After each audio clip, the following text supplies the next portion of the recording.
मेरा नाम निर्मला है। यह कहानी मेरी बेटी विद्या और उसकी जिंदगी पर है।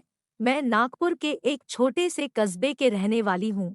जब मैं विधवा हुई तो मेरे माँ बाप ने मेरी दूसरी शादी कर दी। एक ऐसे व्यक्ति से कर दी जिसका पहले से ही एक बेटा था और मेरे पास भी एक बेटी थी। अब मेरा बेटा और बेटी एक ही कमरे में सोते थे, मगर सुबह उठते ही मेरी बेटी बेड के चादर दिन प्रतिदिन चेंज कर देती। फिर मुझे चुप चुप कर पुरानी चादर धोती और खुद नहाने चली जाती थी। कई बार तो मेरी बेटी बेहोश भी हो जाया करती थी।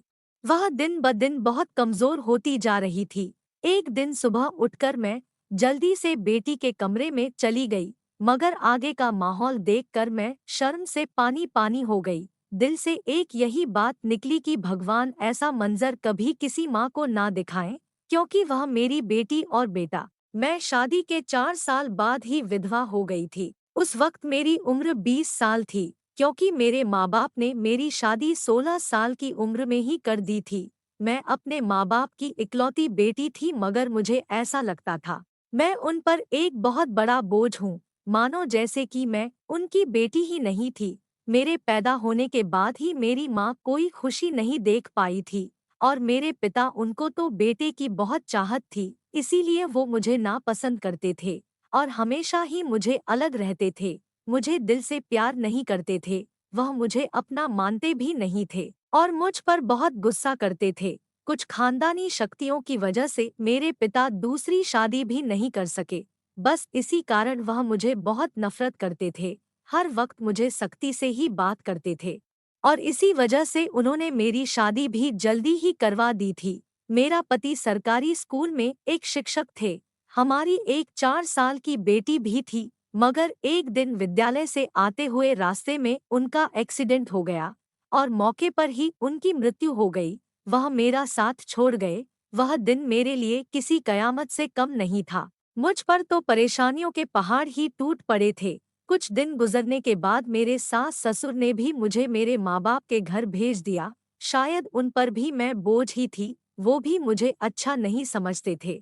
उनके ख्याल से मैं मनहूस औरत थी। मैंने ही जैसे उनके बेटे को मार दिया हो। फिर मैं चुपचाप अपने माँ बाप के साथ उनके घर आ गई।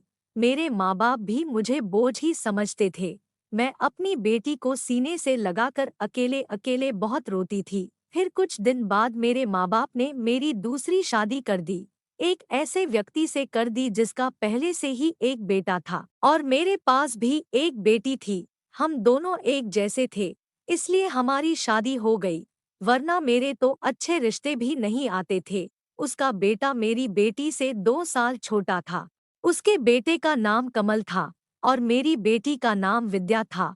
हम लोग साथ रहने लगे और वक्त इसी तरह गुजरने लगा।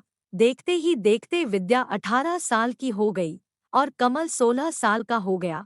जब कमल के पिता का देहांत हो गया, वह भी इस दुनिया से चले गए। मतलब मेरे दूसरे पति भी हमेशा हमेशा के लिए हमें छोड़कर चले गए। उनकी हमेशा ही तबीयत खराब रहती थी। उन्हें तरह तरह की बीमारियों ने घेर रखा था, लेकिन उनकी बीमारियों के साथ जैसे तैसे गुजारा हो रहा था।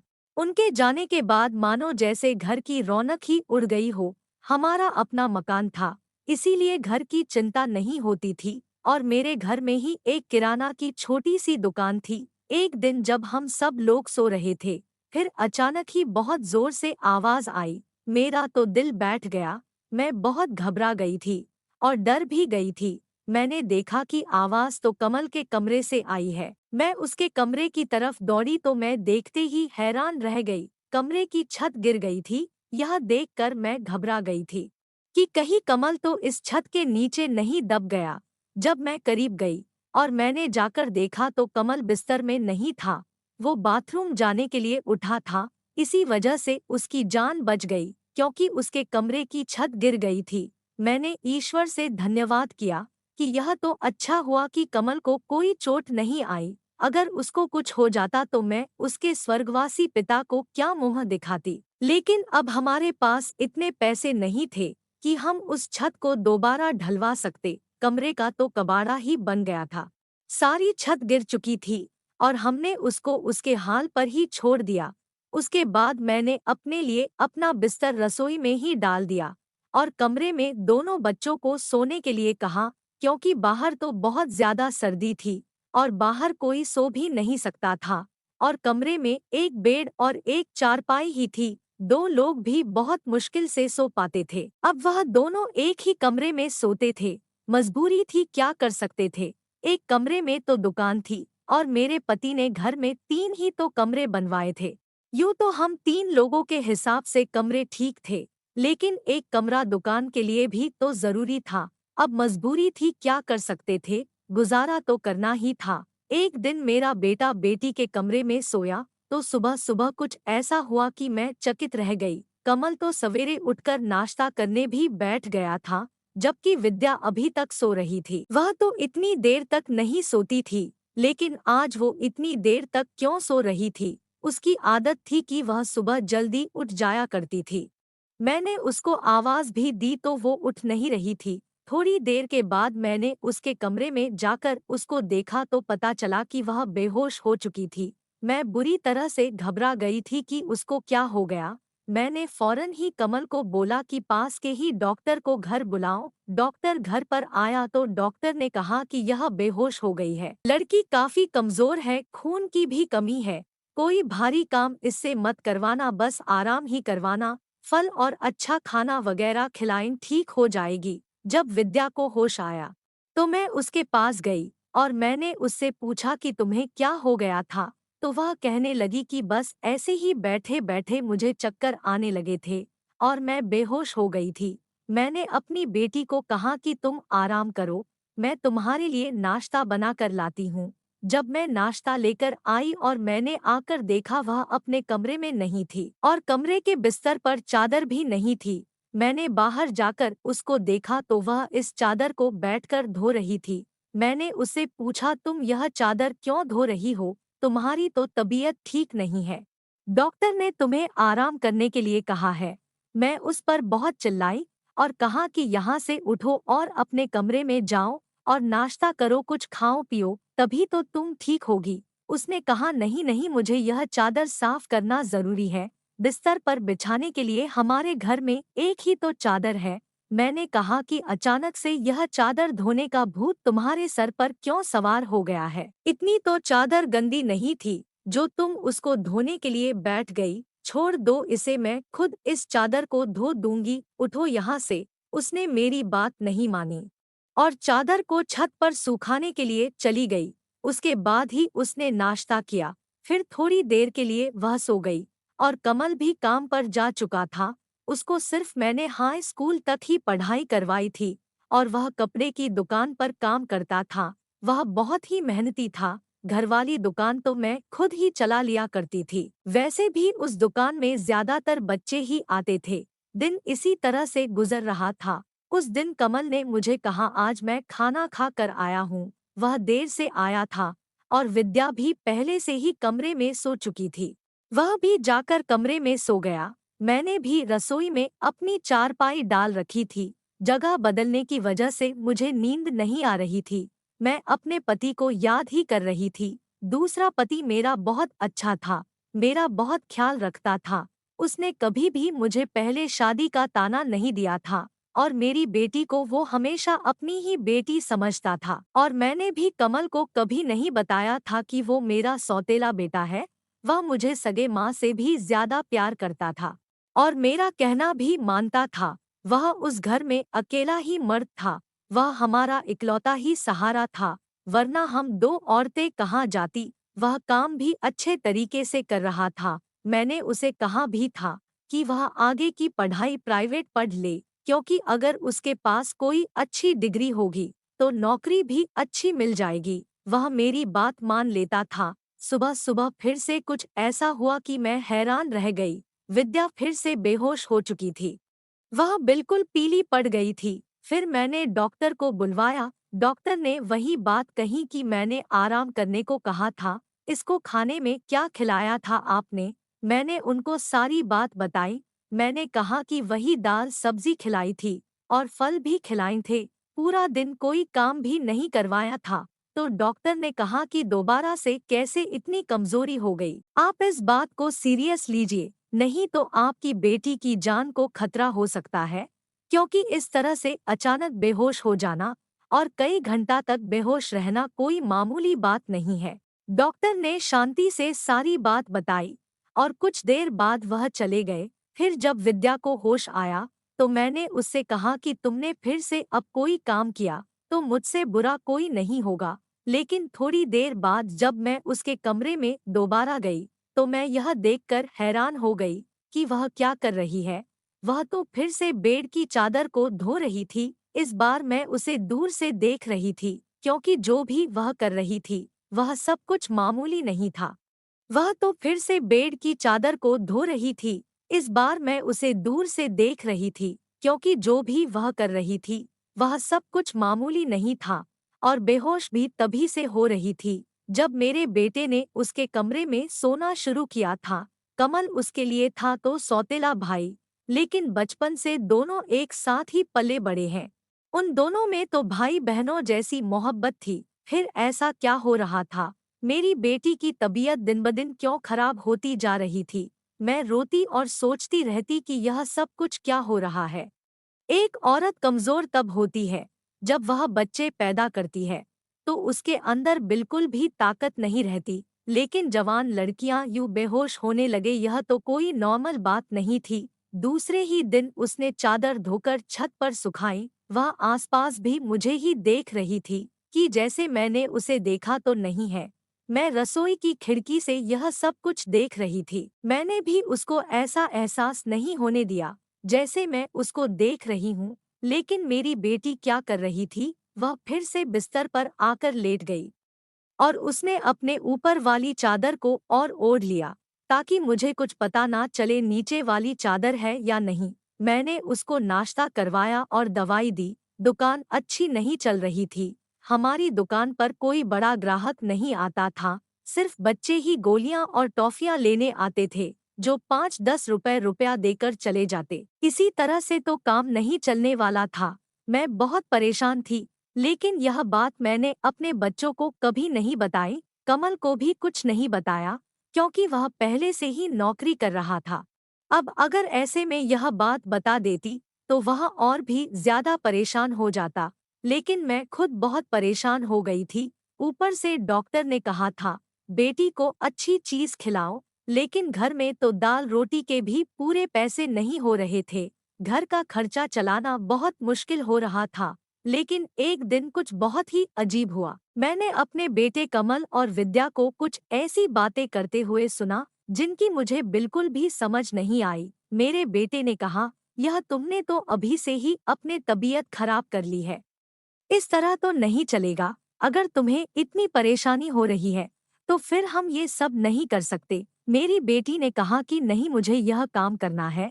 इसी तरह के मौके बार बार नहीं मिलते हैं और मुझे क्या पता था कि मेरे साथ यह सब कुछ हो जाएगा। मुझे तो पता ही नहीं था कि मेरे अंदर इतनी भी ताकत नहीं है। मेरे बेटे ने कहा कि अब तो तुम्हें पता है ना, मैं तुम्हारी जिंदगी को दांव पर नहीं लगा सकता। तो मेरी बेटी का कहना था कि नहीं, सिर्फ 2-4 हफ्तों की बात है, उसके बाद यह मौका नहीं मिलेगा। यह सब क्या हो रहा था? मुझे कुछ समझ नहीं आ रहा था। यह दोनों क्या बातें कर रहे हैं? एक दिन तो मैंने कुछ ऐसा देखा जिसको देखकर मैं तंग रह गई। सुबह सुबह ही मेरी बेटी ने चादर को फिर से धोकर छत पर सुखा दिया और वह एक तरफ खड़ी होकर उल्टी कर रही थी। मैंने कहा कि क्या हो गया है? वह घबरा गई और कहने लगी कि अचानक से मेरी तबीयत खराब हो गई। मैंने कहा, क्या मतलब है? क्या कह रही हो तुम? और ऐसे चादर को बार बार क्यों धोती हो? क्या छुपा रही हो तुम? मुझे अगर पता चला कि तुमने कोई ऐसी वैसी हरकत की है जिससे मेरी और तुम्हारी इज्जत दांव पर आ गई तो मैं तुम्हें कभी माफ नहीं करूंगी। मेरी बेटी हैरान हो गई। उसने कहा, माँ, आप किस तरह की बातें कर रही है? ऐसा कुछ नहीं है जैसा आप सोच रही है। लगता है आज आपने कोई फिल्म देखी है या किसी ने आपके कान मेरे खिलाफ भर दिए हैं जो आप इस तरह की बातें कर रही है। मैं ऐसा क्यों करूंगी? और अगर मैंने इस चादर को धो दिया है तो क्या हो गया? चादर गंदी हो गई थी, बस इसीलिए धो दिया। आपको कुछ पता है कि कई दिन से मेरी तबीयत खराब है, तो दवाई खाने की वजह से मेरे पेट में भी खराबी हो रही है। अगर मुझे उल्टी आ गई तो इसका और कोई मतलब नहीं है। मेरी बेटी मुझे इस तरह से बात कर रही थी। मैंने उसके मुंह पर थप्पड़ दे मारा और वो जमीन पर गिर गई। तभी अचानक कमल भी आ गया। उसने कहा कि माँ, आप यह क्या कर रही है? आपने इस पर हाथ क्यों उठाया? तो मैंने उससे कहा, हाँ, मैंने इसको मारा है, इस पर हाथ उठाया है। ऐसा तो मुझे बहुत पहले ही करना चाहिए था, लेकिन अभी मैं पूरी तरह से बात की तह तक नहीं पहुंची हूँ। जिस दिन मुझे पता चल गया तुम दोनों के बारे में, उस दिन देखना। अब मुझे खुद पता नहीं था कि मुझे क्या हो गया था। मेरे दिल में जो बात आ रही थी, मैं वही बोलती जा रही थी, जो कि मुझे इस तरह नहीं करना चाहिए था। रात को अचानक मेरी आंख खुली और मैंने देखा कि मेरे बच्चों के कमरे की लाइट जल रही थी। उस वक्त वह क्या कर रहे थे?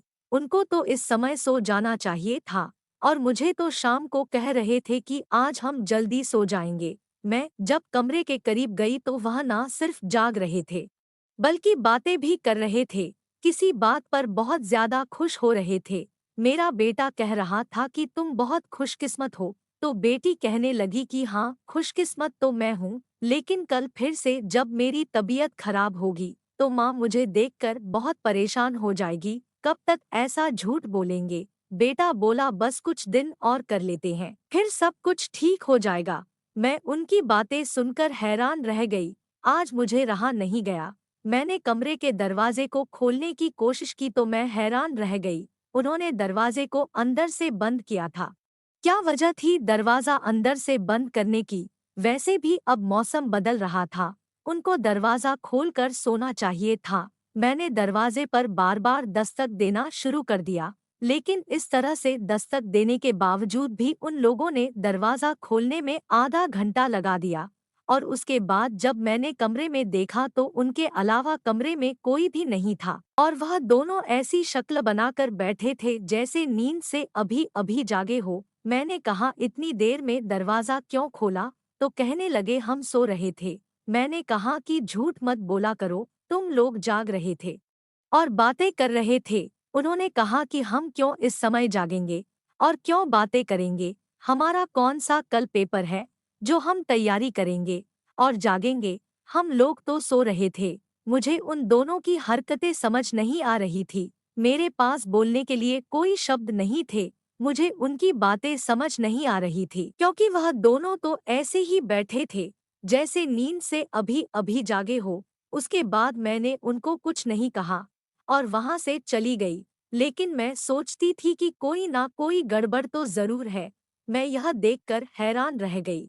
यह तो जख्म के निशान थे। मुझे समझ नहीं आ रही थी कि उसे क्या लगा था। मैंने उससे पूछा तो उसने कहा कि छुरी लगी है, लेकिन छुरी तो उंगली पर लगती है, बाजू पर नहीं। मेरी बेटी कोई न कोई बात ऐसी है जो मुझे छुपा रही थी। कभी बेहोश हो जाती थी, कभी उसके शरीर पर अजीब अजीब तरीके के निशान होते थे, और कभी उठकर अपने बेड की चादर धोने लग जाती थी और मुझे कमरे में जाने नहीं देती थी। मेरा दिमाग जिस तरफ जा रहा था, मैं वैसे ही सोचना नहीं चाहती थी। मेरे गलती थी, मैंने आग और पानी को क्यों एक साथ रखा? मैंने सोच लिया कि मुझे अब क्या करना है।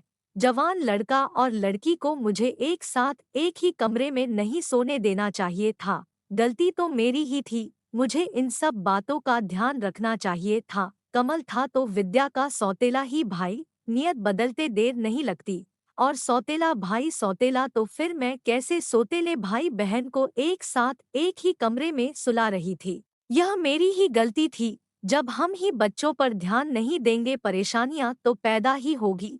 अच्छी बुरी बातों का ध्यान तो हमें ही रखना होता है। बच्चे तो नादान होते हैं, और नादानी में ही बहुत सारे गलतियां कर बैठते हैं।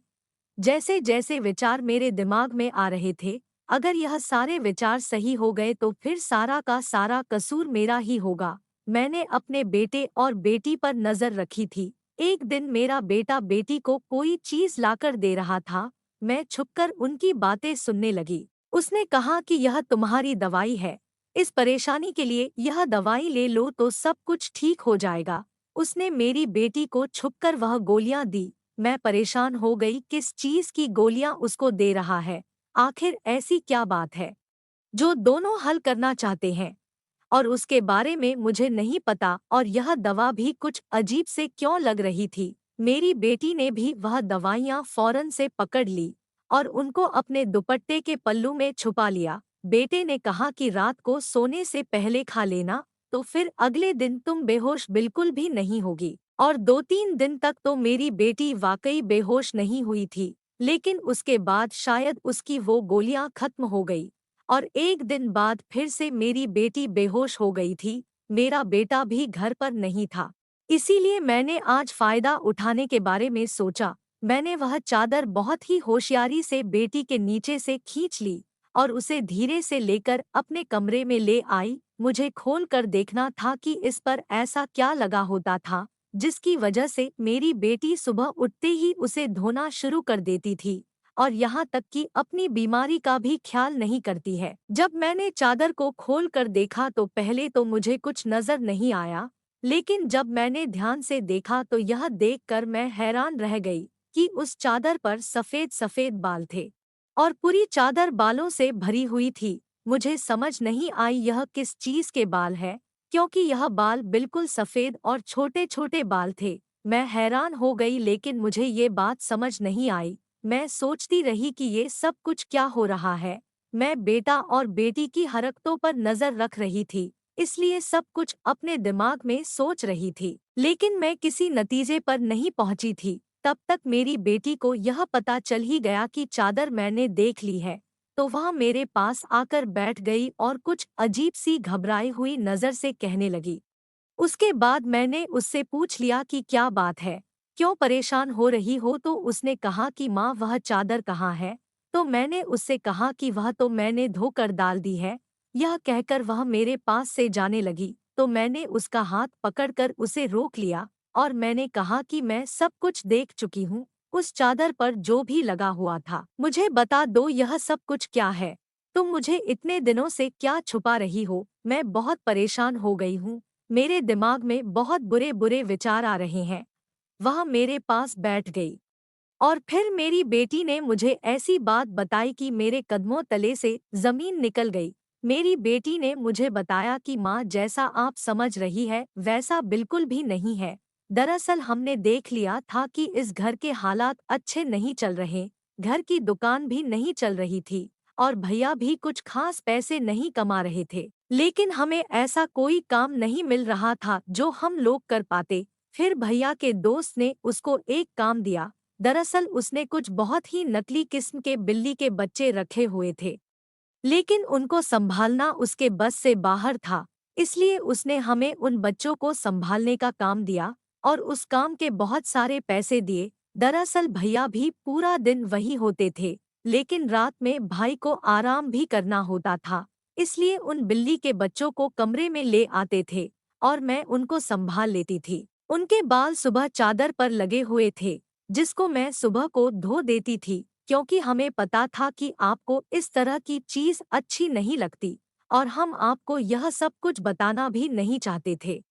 हम यह सब काम कर रहे हैं और मुझे बाद में पता चला कि मुझे बिल्ली के बच्चों से एलर्जी हो जाती है, जिसकी वजह से मैं सुबह को बेहोश हो जाती थी। भैया ने मुझे जो दवाइयाँ लाकर दी थी वो भी इसी चीज की थी, ताकि मेरी एलर्जी कम हो जाए। माँ, भैया का वह दोस्त बहुत अमीर है और वह इस काम के हमें बहुत ज्यादा पैसे भी दे रहा था। वह हमें एक दिन के 1,000 रुपए दे रहा था और आज उन बच्चों का हमारे घर में आखिरी दिन था, क्योंकि अब वह उन्हें लेकर दूसरे शहर चला गया है और हमने इतने पैसे कमा लिए हैं कि हम उस कमरे की छत भी डलवा सकते हैं और घर का कुछ राशन भी ला सकते हैं।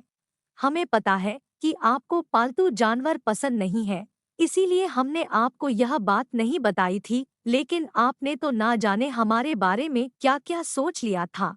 हम पर इतना शक किया। आपने हमारे बारे में जो बातें की वो हमारे दिल में तीर की तरह जाकर लगती थी। मैं जानती हूँ कि वह मेरा सौतेला भाई है, लेकिन वह मेरे सगे भाइयों से भी बढ़कर है। उसने हर बार सिर्फ हमारे बारे में ही सोचा है, जबकि देखा जाए तो हम उसके क्या लगते हैं। उसका पिता तो इस दुनिया से जा चुका है और उसके अपने रिश्तेदार भी तो हैं, जो कि हमसे बहुत ज्यादा अमीर है। वो उनके साथ जाकर भी तो रह सकता है, लेकिन वह फिर भी हमारे साथ रहता है, क्योंकि वह हमें कभी अकेला नहीं छोड़ना चाहता। उसने हमेशा मुझे अपनी सगे बहन ही माना है। उसने कभी मुझे से कोई गलत बात नहीं की और वह हमारा साथ भी देता है, हमारे लिए बहुत कुछ करता है। वह पूरा दिन वह काम करता था, रात को मैं उसकी मदद करती थी। वह कहता था कि वह रात में भी यह सब कुछ कर लेगा। दिन भर तो वह बेचारा मेहनत करता था, इसलिए मैंने उसे कहा कि रात को तुम आराम किया करो, बच्चों को मैं देख लूंगी। इसीलिए मैं उसकी मदद कर रही थी। मुझे यह सुनकर बहुत ही ज्यादा अफसोस हुआ और मुझे खुद पर बहुत गुस्सा भी आ रहा था। मैंने अपने बच्चों के बारे में क्या क्या सोचा। मैं अपने बच्चों के बारे में जितना गलत सोच रही थी, मेरे बच्चे उससे भी कई गुना ज्यादा अच्छे हैं। इतनी गलत बातें मैंने उनके बारे में सोची जितनी मुझे सोचनी भी नहीं चाहिए थी। हमने यह बात कमल को नहीं बताई। विद्या ने भी उसको कुछ नहीं बताया कि मुझे सारी बातों का पता चल गया, क्योंकि अब यह काम वैसे भी खत्म हो गया था और मैं उसकी नजरों में और ज्यादा गिरना नहीं चाहती थी। कुछ दिन बाद कमल ने उस कमरे की छत डलवा दी और अब हमारे घर का कमरा भी ठीक हो गया था। धीरे धीरे हमने बहुत मेहनत की। मेरी बेटी ने भी घर में बच्चों को ट्यूशन पढ़ाना शुरू कर दिया था। हमारे हालात भी पहले से बेहतर होने लगे। धीरे धीरे इतने बेहतर हो गए कि हमारे घर में कोई तंगी नहीं रही कि मेरे साथ जिंदगी ने बहुत बुरा किया था, लेकिन अच्छा यह किया कि मुझे बहुत ज्यादा नेक और अच्छे बच्चे दिए, चाहे वो मेरे अपने थे या पराए। ईश्वर की कृपा से मेरे दोनों बच्चे बहुत ही मेहनती है और इस बात को समझते हैं कि अभी उनकी मेहनत के दिन है। हाथ पर हाथ रखकर नहीं बैठ सकते, क्योंकि उनके सर पर पिता का साया नहीं था और मैं भी कुछ खास कर नहीं सकती थी। इस बात का उनको एहसास था और यह एक बहुत बड़ी बात है। ईश्वर की कृपा है कि अब सब कुछ ठीक हो गया। ऊपर वाले का लाख लाख शुक्र हुआ। जैसा मैं सोच रही थी वैसा कुछ नहीं हुआ, लेकिन ऐसा हो भी सकता था। अगर ऐसा होता तो मैं कहाँ जाती। बस आखिर में इतना कहना चाहूंगी, जो ऊपर वाला चाहता है होता वही है। मेरे बच्चे बहुत समझदार हैं और उनके दिल में कोई ऐसी बात नहीं है, लेकिन फिर भी मैं ऐसी माँ को नसीहत करूंगी, बच्चों के साथ के मामले में थोड़ी एहतियात जरूर करें और वह गलती ना करे जो मैंने अपने बच्चों के साथ की है। मुझे दोनों को एक कमरे में नहीं रखना चाहिए था, क्योंकि जो ना हुआ और वह हो भी सकता था, और अगर वह हो जाता तो सब कुछ खत्म हो जाता। मेरे बच्चे तो समझदार थे, शायद मेरे साथ इसीलिए ऐसा नहीं हुआ। अपने बच्चों का ध्यान रखें, उनकी जिंदगी पर भी ध्यान रखें और वह कब क्या कर रहे हैं इस बारे में पूरी जानकारी रखें और बच्चों पर प्यार करने के साथ साथ थोड़ी सख्ती भी रखें और वह क्या गलती कर रहे हैं क्या नहीं, इन सब बातों के बारे में उनसे जानकारी लेते रहें। और इस बात का ध्यान रखें, जब बच्चे जवान हो जाए तो उनका बिस्तर अलग कर देना चाहिए। आपसे भी यही सब कहूंगी कि अपने बच्चों का ध्यान रखें। दोस्तों, उम्मीद करती हूँ आपको हमारी कहानी पसंद आई होगी। कहानी पसंद आई है तो वीडियो को लाइक करें, चैनल पर नए हैं तो चैनल को सब्सक्राइब करें और हाँ, नोटिफिकेशन बेल को जरूर दबाएं ताकि अगली अपडेट सबसे पहले आपको मिले।